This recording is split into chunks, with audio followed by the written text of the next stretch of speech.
நாமக்கல் மக்களவை தொகுதி பாஜக வேட்பாளர் KP ராமலிங்கத்தை ஆதரித்து தமிழ் மாநில காங்கிரஸ் தலைவர் GK வாசன் பிரச்சாரம் மேற்கொண்டார்.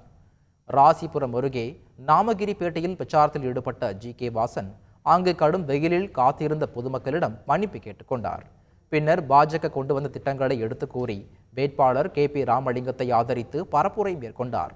தொடர்ந்து வேட்பாளர் KP ராமலிங்கம், GK வாசன் உள்ளிட்டோர் அங்கு இருந்த டீ கடைக்கு சென்று போண்டா, பஜ்ஜி, டீ வாங்கி சாப்பிட்டு வாக்கு சேகரித்தனர். தருமபுரி நாடாளுமன்ற தொகுதி பாமக வேட்பாளர் சௌமியா அன்புமணி பாலக்கோடு சுற்றுவட்டார பகுதிகளில் பிரச்சாரம் மேற்கொண்டார்.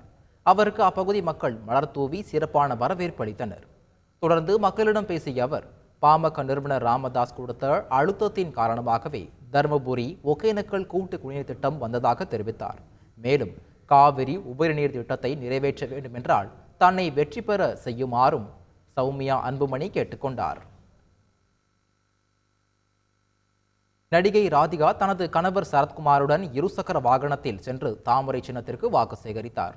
பாஜக சார்பில் விருதுநகர் தொகுதியில் போட்டியிடும் ராதிகா தனது கணவர் சரத்குமாருடன் தீவிர வாக்கு சேகரிப்பில் ஈடுபட்டு வருகிறார்.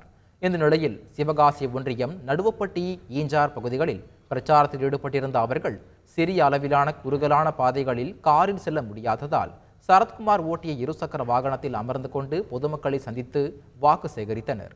இருசக்கர வாகனத்தில் சென்ற தம்பதிகளை தொண்டர்கள் ஆரவாரம் செய்து வாழ்த்தினர். செய்திகளை உடனுக்குடன் தெரிந்து கொள்ள உடனே சப்ஸ்கிரைப் பண்ணுங்க.